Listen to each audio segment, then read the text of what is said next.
Everyone around you seems to have a plan, and you're sitting there wondering if you missed a meeting where they handed those out.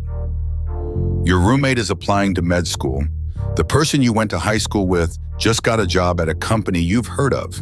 Someone on your feed is launching something, and you can't even answer what do you want to do without your chest tightening, because the honest answer is you have no idea. And you've had no idea for a while now. Long enough that it doesn't feel like a phase anymore. It feels like a character flaw. That's the specific thing I want to talk about, not just feeling lost. That's common enough. I mean the particular shame of feeling lost while everyone else appears to be found. The way it makes you wonder if something is wrong with you that isn't wrong with them. The way you rehearse future versions of yourself in your head and none of them feel like you, they all just feel like guesses. You scroll and you see people your age doing things that look like purpose.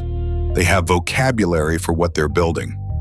They post like they have momentum, and the gap between their apparent clarity and your actual confusion starts to feel like evidence.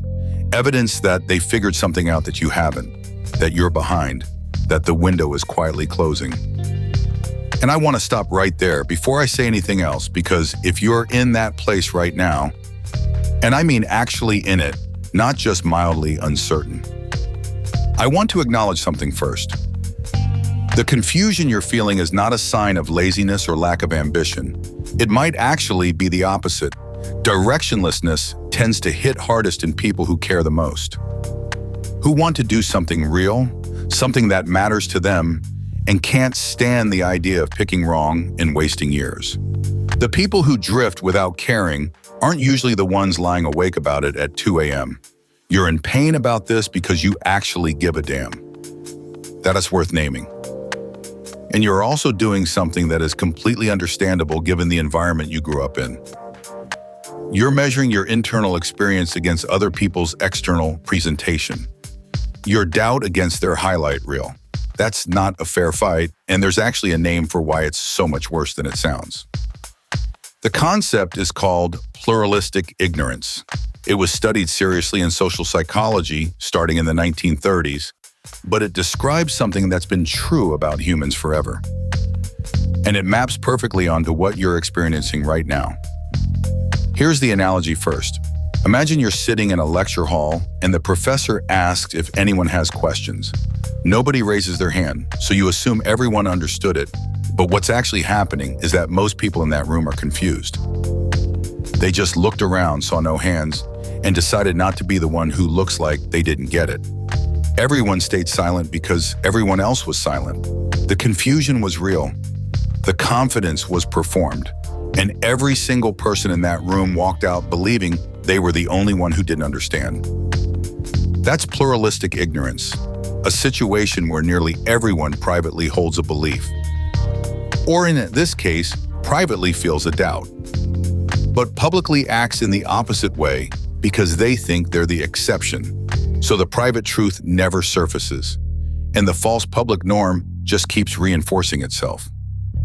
Now think about what that means when it's applied to the question of knowing what you want from your life. The people around you who look certain. Most of them aren't. They've made a choice, or they're following the path of least resistance, or they're doing what their parents wanted, or they picked something and decided to act confident about it. So nobody asked too many questions. Very few of them woke up one morning with a clear calling and a map. They're navigating the same fog. They just don't say it out loud, because nobody says it out loud, because everyone else seems certain. This is why it feels so personal. You're comparing your unfiltered internal state. All the doubt, the second guessing, the fear, to a social surface that is specifically designed, even unintentionally, to hide those same things in other people. The mechanism under this is worth understanding. Social comparison is a hardwired, cognitive process. Leon Festinger documented it in 1954.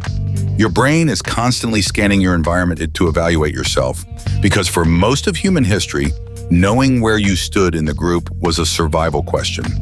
You needed to know if you were keeping up, That instinct doesn't disappear just because the comparison is now happening on Instagram at midnight instead of in a small village. The brain still runs the program. It's still asking, am I keeping up? Am I falling behind? And it's using whatever information is available, which is almost entirely the curated performance layer of other people's lives. The result is a completely skewed data set.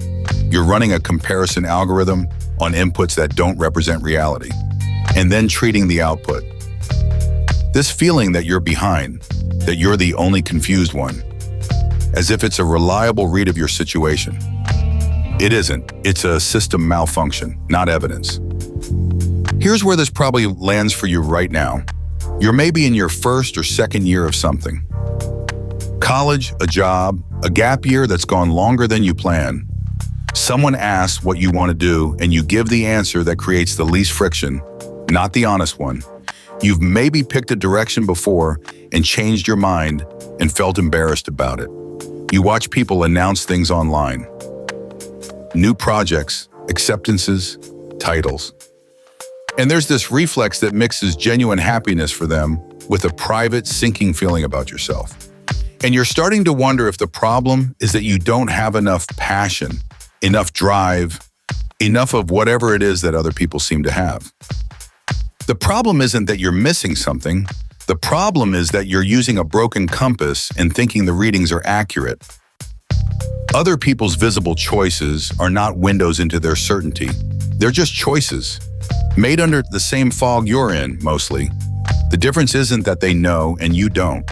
The difference is that they've stopped waiting to be certain before they move. Which brings me to one thing, one concrete thing. This week, find one person you actually trust. A friend, an older sibling, someone you know in real life. And ask them this exact question. Do you actually know what you want, or are you figuring it out as you go? Don't do this in a group, one-on-one, and actually wait for the honest answer. Don't accept the polished version. Not because the conversation will solve anything, but because hearing one real person say, honestly, I have no idea, starts to break the illusion. And right now, the illusion is the thing hurting you more than the actual uncertainty is.